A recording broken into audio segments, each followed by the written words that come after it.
When an ancient curse resurfaces during a Christmas party, Charity Mirren must confront a deadly chain letter and her own mysterious resurrection. As challenges begin to come from the chain letter and things turn deadly, it becomes very clear this Christmas is red. What's that? You want to be scared? Come with me.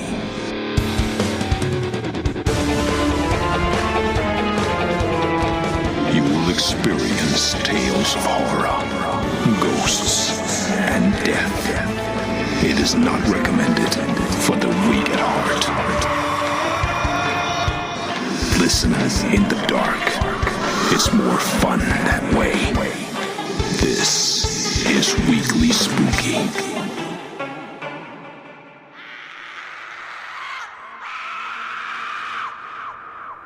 Hello, my spookies. It's Wednesday, and you know what that means. It's time for a little spooky in your weekly.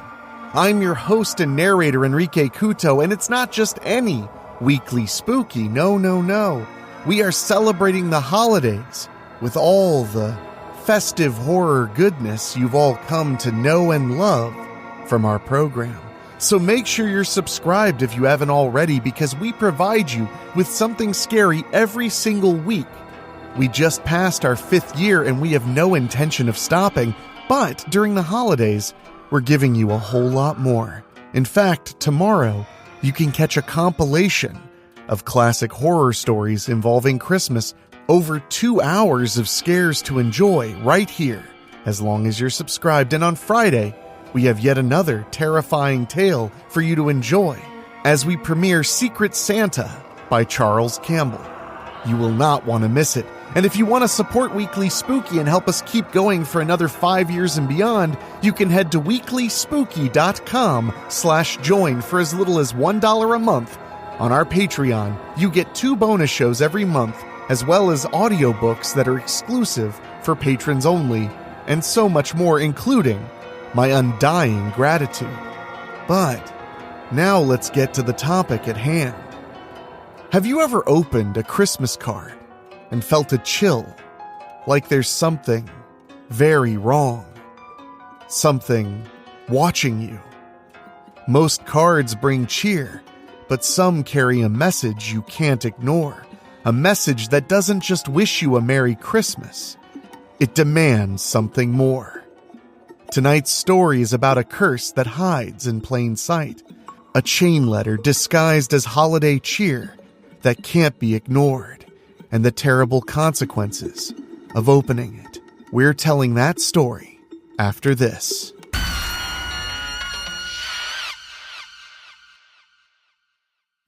A Chain Letter Christmas by Rob Fields. Prologue. The man entered his study and opened the large, ancient, leather-bound book that rested on his desk. He opened the front cover and turned page after page until he finally found the spell that he was looking for. I've already utilized the chain curse and claimed the souls I needed to restore my youth. However, my revenge on the town elders who banished me from Strickfield long, long ago is not complete. All in good time. Right now, my sole purpose is to destroy you, Charity Mirren. You and your accursed girlfriend found all of my chain letters and destroyed them. Oh, but I have the perfect plan that will give the two of you a Christmas you won't soon forget. In fact, Charity, you and Micah are both at the top of my Christmas card list. The man chuckled as he presented the beautiful Christmas card to the ancient tome. After reading the spell, the card glowed brightly for a few moments and then stopped. "It's done," the man said. He placed the card into the green envelope. He had learned that Charity would be attending a Christmas party with the Collins family she was living with. He knew exactly who to send the card to on Christmas Eve. Perspective, Charity Mirren. It's Christmas Eve, and so much has changed since that dreaded chain letter came into my life 3 years ago. Let's be honest here. I've never forgotten what that horrible thing did. Many of my family members died that day. The day we all came to hear the curse from the chain letter. My relatives there hated me. They beat me up and wanted to follow the chain letter's persistent instructions to kill me. Even Micah was ordered to kill me.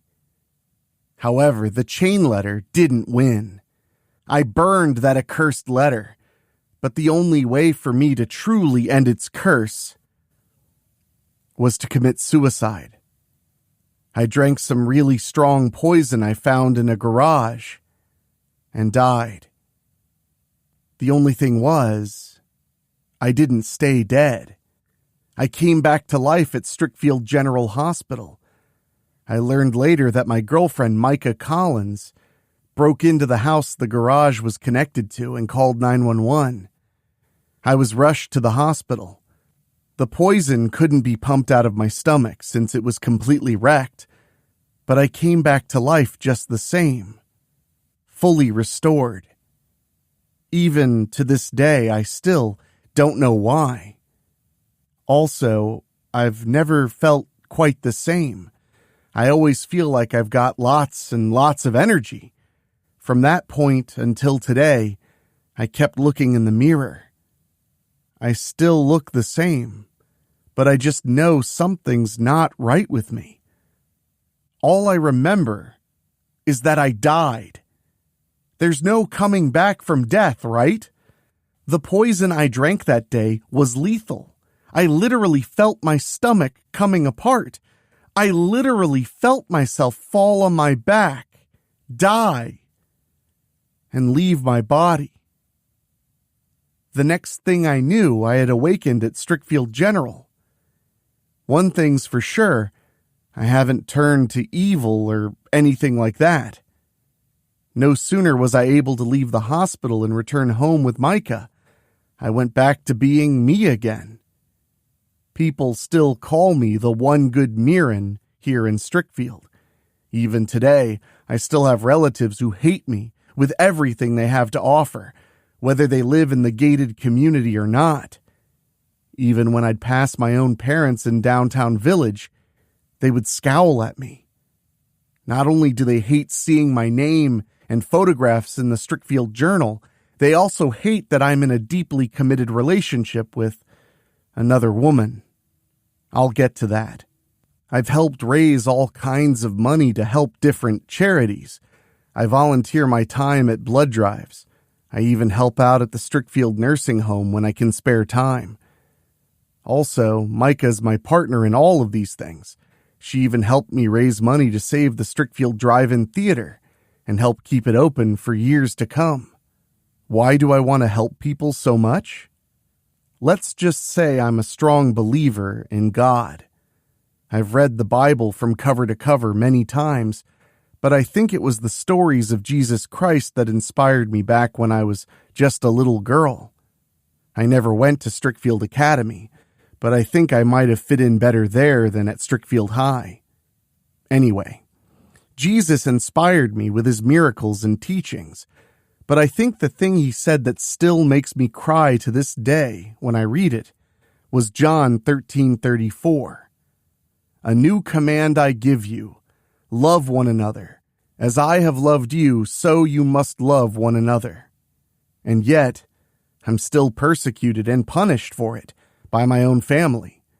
I'm a Mirren, and I'm supposed to use what are called the Mirren ways to obtain power and wealth. Quite honestly, I don't think I was listening when my parents tried teaching me those things. When I heard Mom say that as Mirrens, we're better than all those people outside the gate, I knew this wasn't what God wanted. Even now, I'm standing in the south window at the Collins house and looking up. It's Christmas Eve, like I said. Every day I pray and ask God why I was brought back to life. I keep asking God if he was the one who sent me back.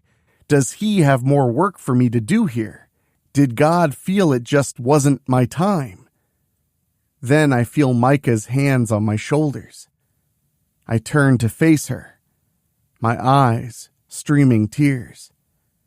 Oh, honey. Micah pulls me into her arms and lets me cry. I gently hold the love of my life to me.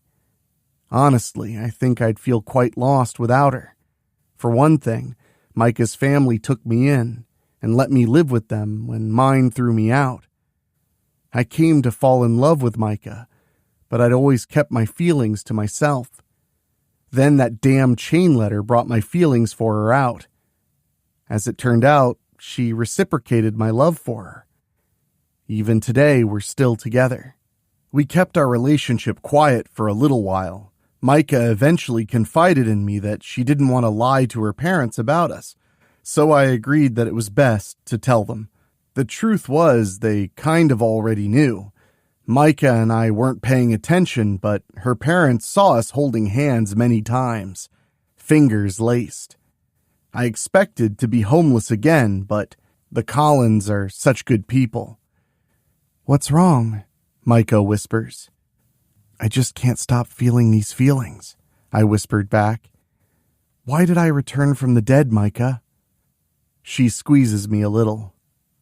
"I'm so sorry. I wish there was something I could say or do to help you." Now I face her. "It's not fair to you." She shakes her head slowly. "I get to decide that, Charity. You and me are life partners. We're always there for each other. Always. There's nothing you could say to me that's going to make me break up with you." I sniffle. "But you've had to deal with me since..." Micah pecks my lips. "You and me are life partners. I'll always be here for you, the way you'll always be here for me. Micah and I haven't gotten married or taken any kind of vows to say we're life partners. We just more or less transitioned into that.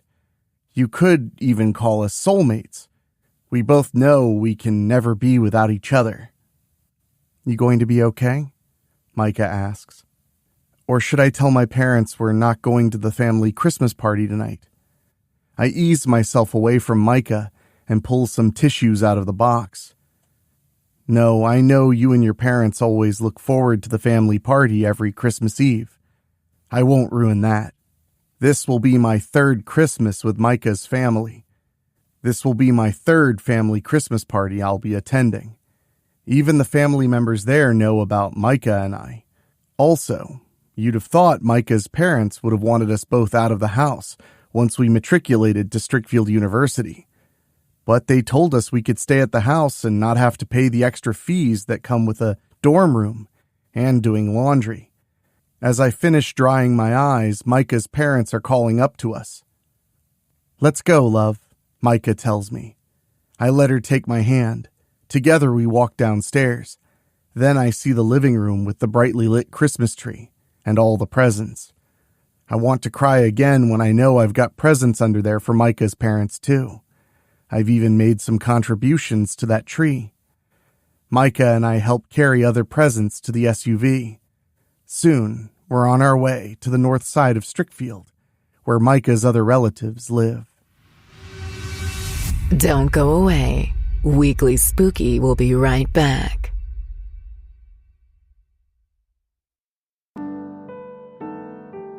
When we get to the gathering, we can see plenty of cars in the cul-de-sac.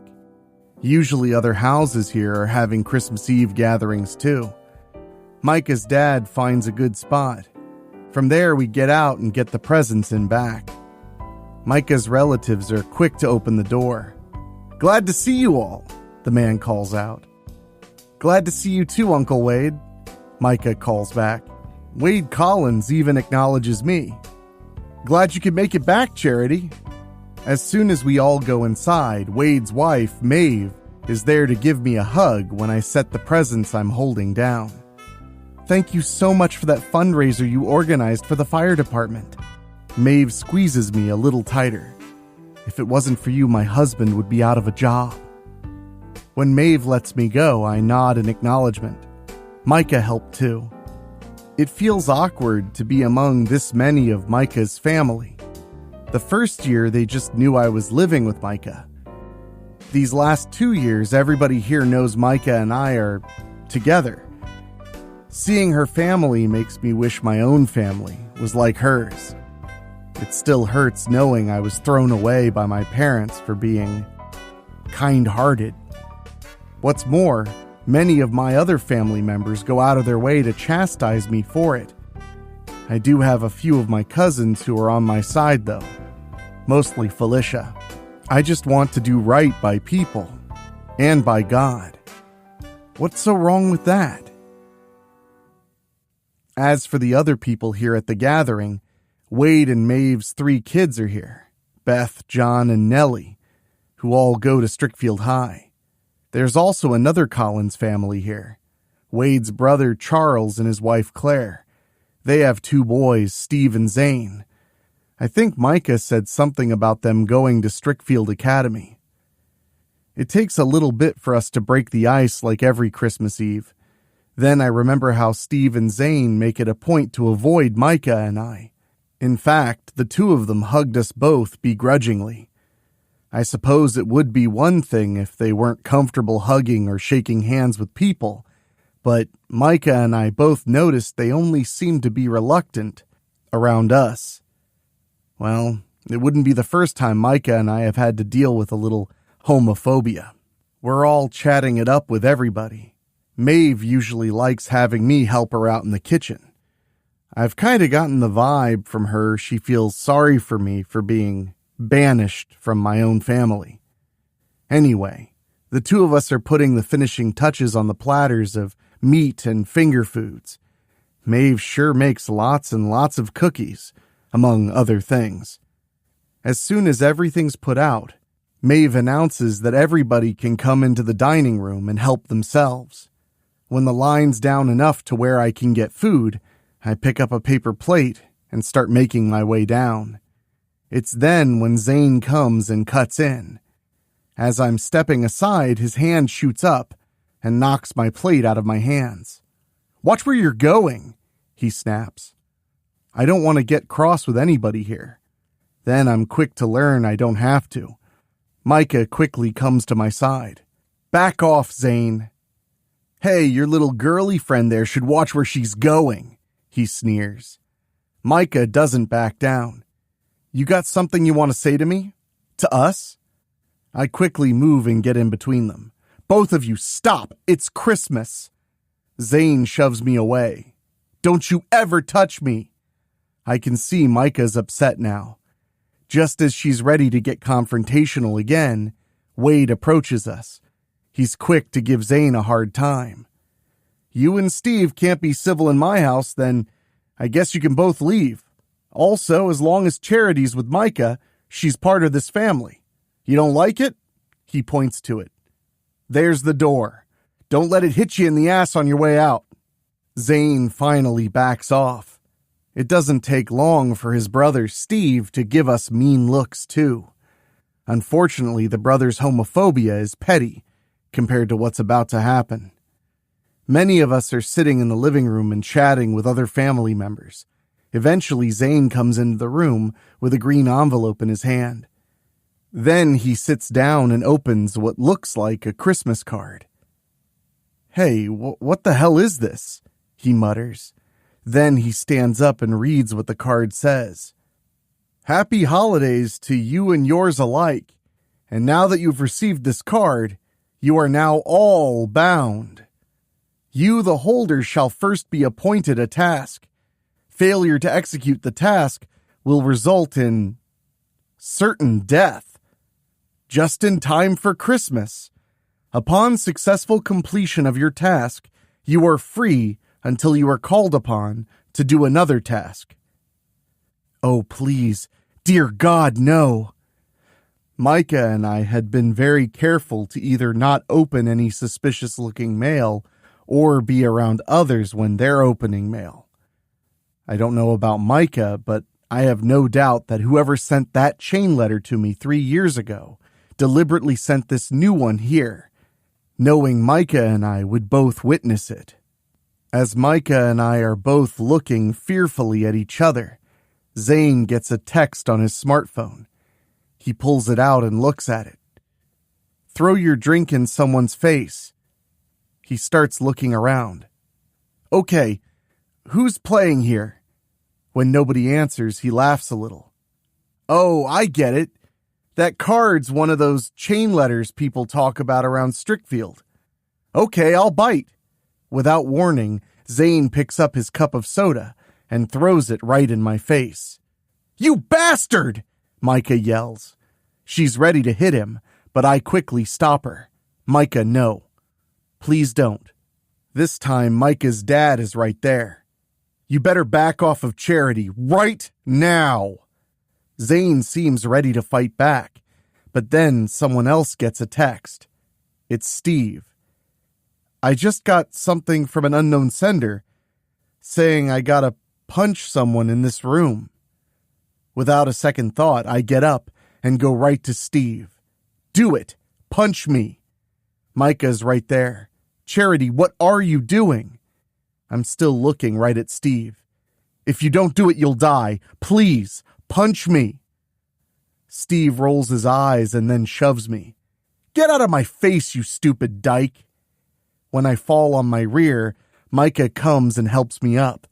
I'm ready to go back to Steve to get him to carry out his task. Suddenly, his head explodes. Everybody screams as the entire living room is a huge mess now. "What the fuck?" Zane yells after Steve's body falls to the floor. Blood starts pouring out of the body's open neck. You're not safe yet. Weekly Spooky will be right back. I quickly pick up the Christmas card and throw it into the fireplace.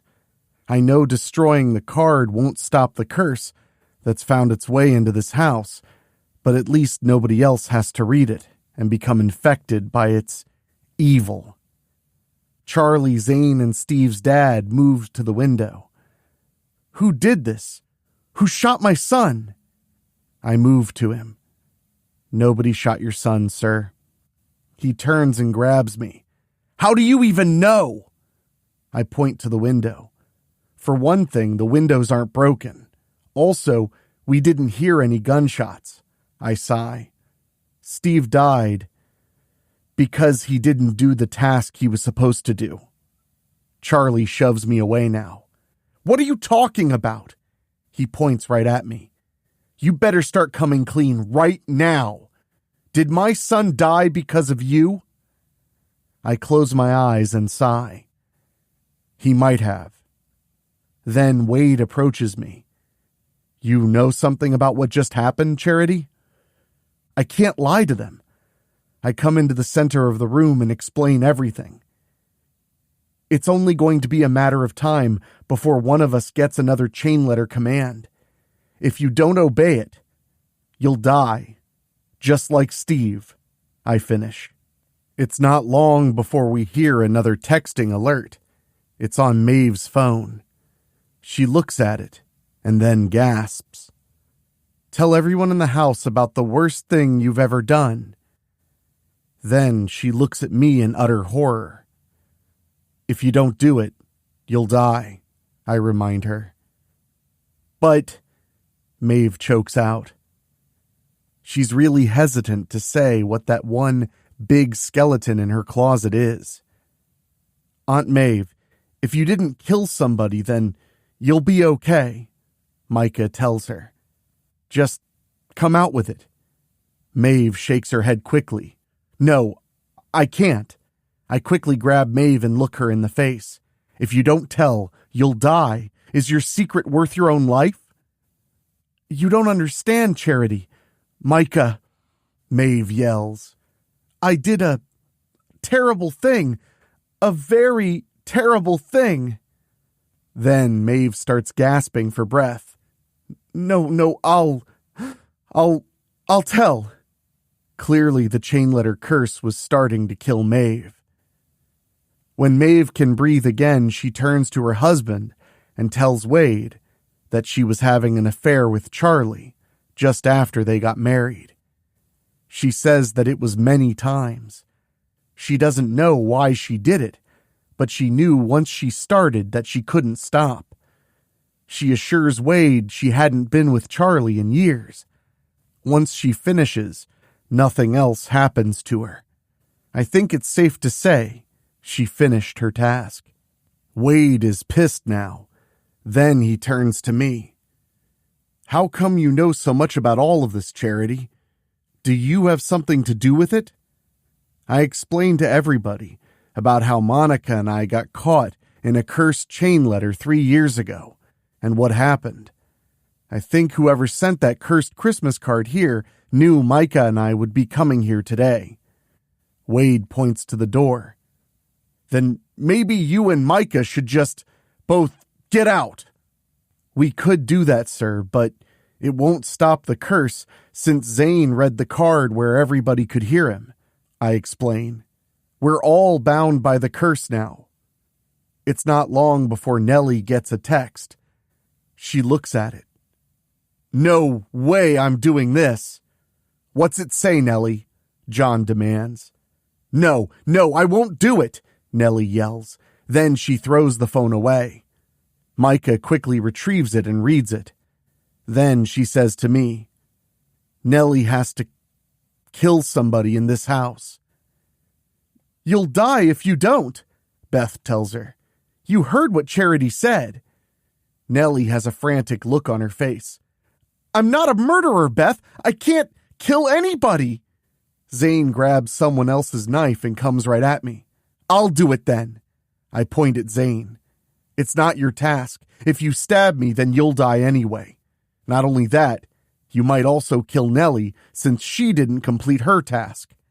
Don't care, bitch, Zane yells. My brother's dead because of you. I think it's only fair you die too. Suddenly, Nellie jumps on Zane's back. Stop it, you bastard! Leave Charity alone! This isn't her fault! Zane tries to shake Nellie off. Micah and I try to break things up. Zane manages to break loose and get his knife back.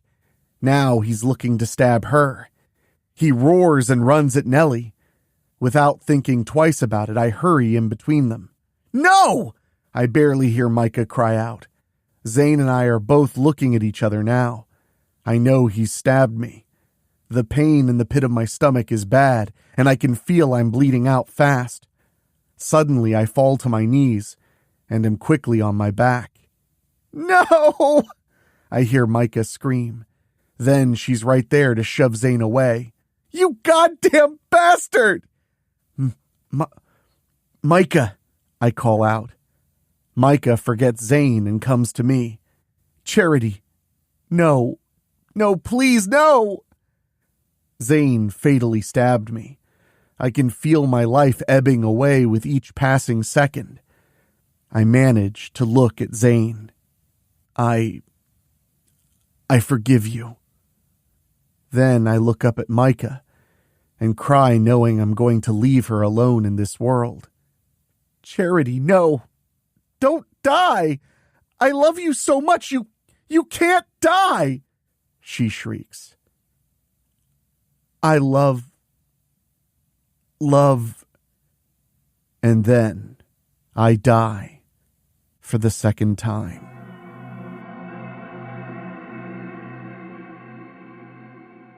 Like before, it seems just like that.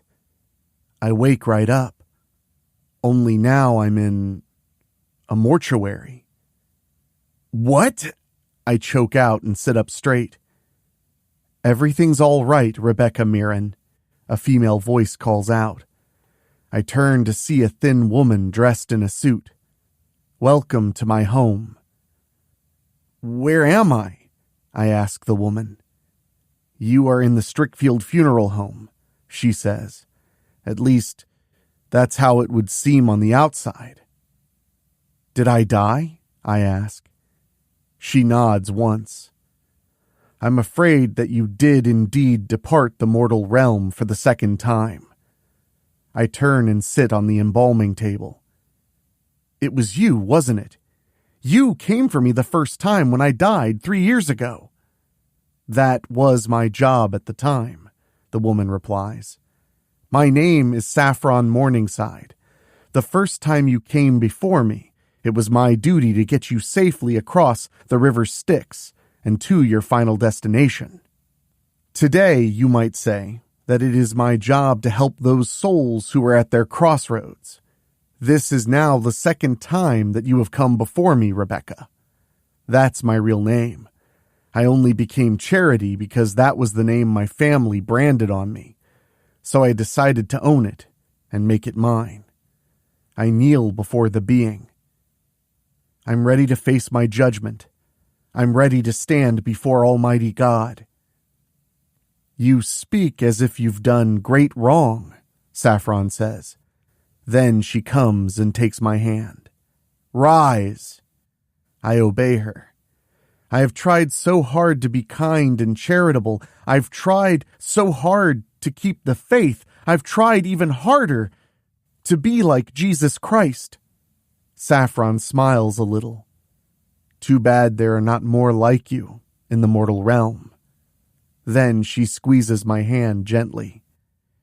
"You are not here to answer for anything, for you have done no wrong, my sister." "Sister?" I ask, in confusion. You're not safe yet. Weekly Spooky will be right back. Saffron takes my other hand. Now she's holding them both.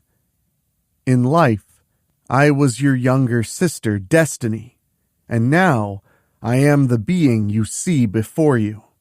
It has taken me a great many years to finally understand how I mistreated you in life. I just wish it had not been during my time in the afterlife that I would finally regret the abuse I gave unto you. I truly wish to come before you and say how sorry I am. But I was with reluctance. I'm overjoyed that you are here before me now." I squeeze her hands back. "If you truly are my sister, then I forgave you a long time ago, Destiny. I forgave all of you, even after Mom and Dad kicked me out. That's who I am." Now I'm crying. "I really wanted to be close to you, dear sister. But I mean it, I forgive you for everything." Now Destiny's crying softly herself. "Thank you," she whispers. We hold each other for a long while. I truly wish Destiny and I hadn't become so distant from each other in life. But here we are now. When we come apart, Destiny tells me, "It's Christmas, my sister. I wish to give you something special." Then I'm remembering. You did. You were the one who gave me my life back after I drank the poison. Destiny nods. I was death at the time. You gave your life selflessly to end the curse of that chain letter and save the remainder of those infected by its evil. A little while ago, you gave your life selflessly, which brought you back before me. I am giving you the gift of choice this Christmas, Rebecca. You may either allow me to take you across the river Styx so that you may reach your final destination in paradise, or you may remain here in the mortal realm so that you may continue to do your work. I can feel that you are not ready to take your final ride just yet. However, Rebecca, I leave the choice in your hands." What if I want to stay with you, Destiny?" I ask. "You're my blood sister. I would love to reconnect with you. Know that I've always loved you in spite of how badly you treated me in life." Destiny smiles.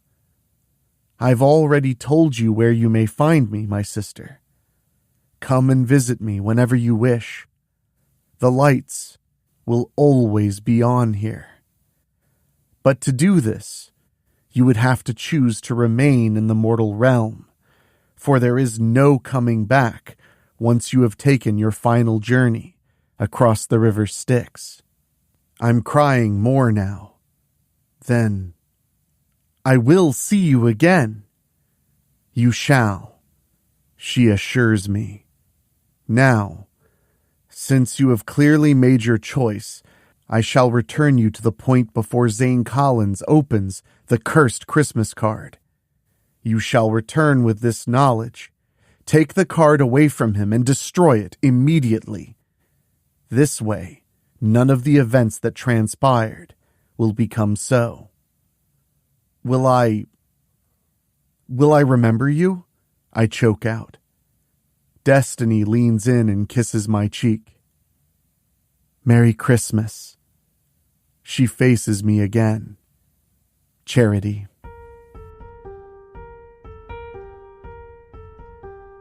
Suddenly, the scenery changes. Now everything's looking like I'm in some kind of acid trip or something. The next thing I know, I'm back at the home of Wade and Maeve Collins. You okay, Charity? A voice asks me. Huh? I utter. A hand takes firm hold of my shoulder. Now I'm facing Micah. I quickly raise my finger. Wait right here.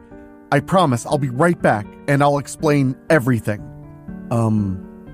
Okay, she utters. I turn away from her and move fast to find Zane.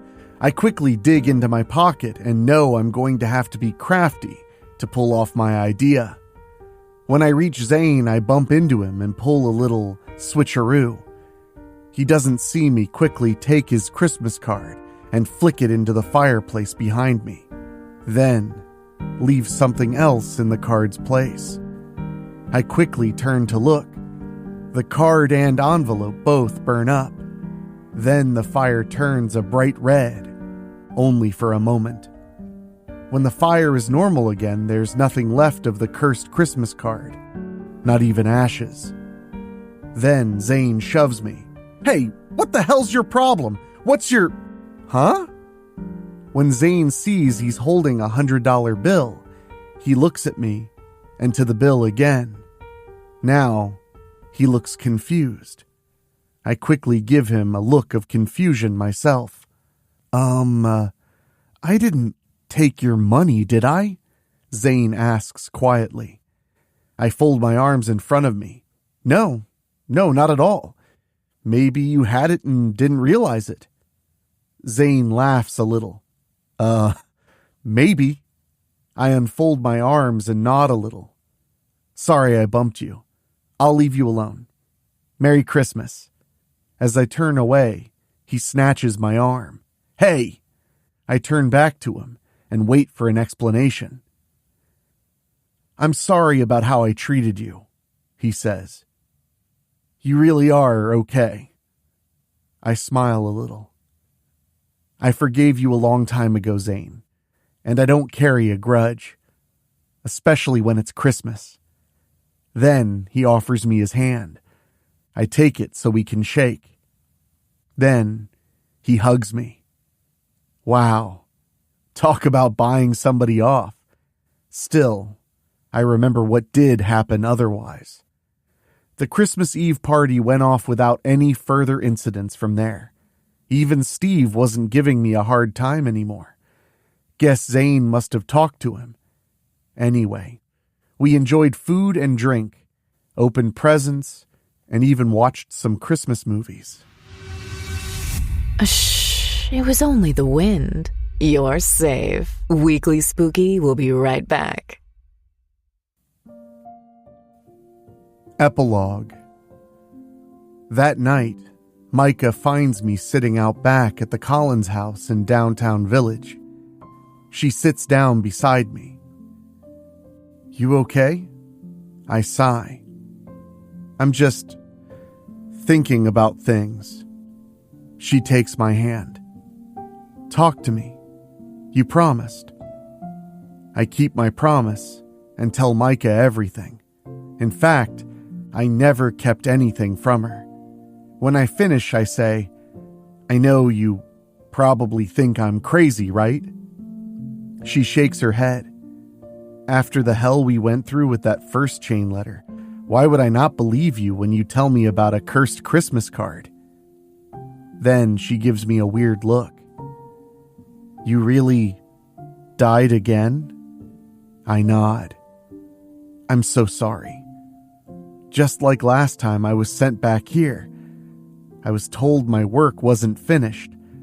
I don't know if I'm just supposed to keep following John 13:34 or if there's some other work I'm supposed to be doing that I don't know about yet.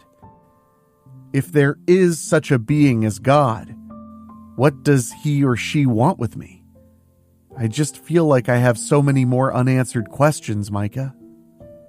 Then Micah and I come together and share a long, passionate kiss. When we come apart, Micah tells me she loves me. I love you too, I tell her. Then I take her hand. Listen, would you be willing to come with me someplace tomorrow? Micah nods.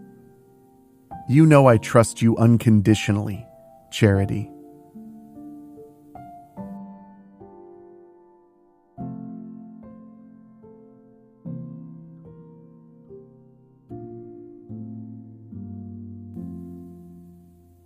The next afternoon, on Christmas, Micah and I are standing on the front porch of the Strickfield funeral home. I can tell Micah's wondering what we're doing here. I reach out and ring the doorbell. It isn't long before someone opens one of the double doors. It's Saffron Morningside. She opens the door the rest of the way and motions for us to come in. I was hoping you would come today, my younger sister says, after she closes the door behind us. Actually, I was hoping that you both would come today. Then Saffron points past us. Micah and I both turn around to see. Mom? I choke out. Mom doesn't say anything and comes right to me. We throw our arms around each other and hug tightly. I would later learn that around Halloween, Mom and Dad wanted to do right by Destiny after she had disappeared and give her a funeral. Mom was at that point in her life where she was feeling remorse for how badly she treated both Destiny and I. Dad, however, would never come to repent, so he was claimed by death. Because Mom was having regrets, Destiny, as Death, gave her time to make things right, while she was still alive to do so. Nothing like Christmas to bring an estranged family back together again. Mom has never accepted that Micah Collins is my life partner. There will still be much to fix in terms of our family relationship, but Mom seems willing to try.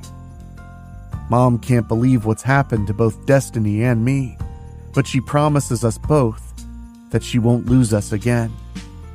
The only thing that still bums me out at this point is the fact that someone wants me dead.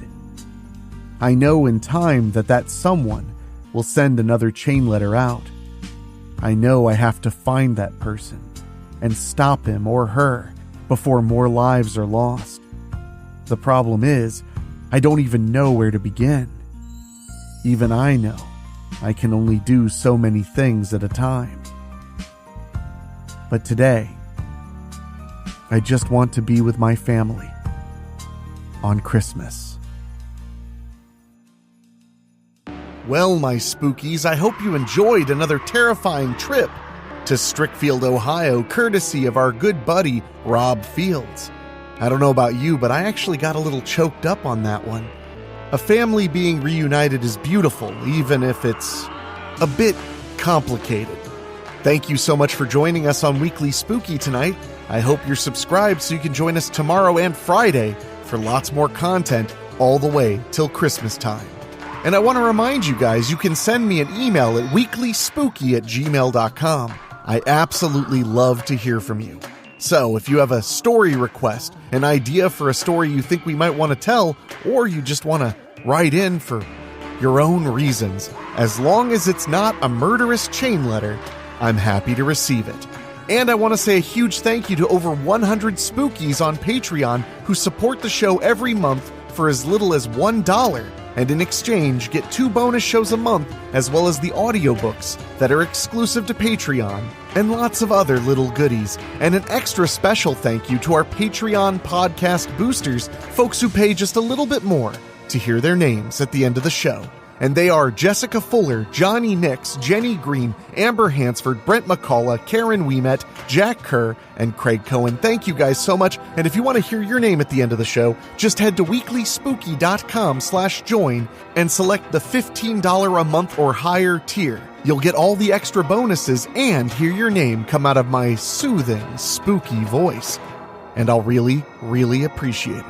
But now, my friends, it's time for me to get back to work. There is so much more spooky for the month of December, and I am so happy to be giving you guys something fun to listen to while you deal with the hubbub of the holidays. So for myself, for my producer, Dan Wilder, my executive producers, Rob Fields, Mark Shields, and Bobbletopia.com, and my composer, Ray Mattis, I'll be talking to you tomorrow.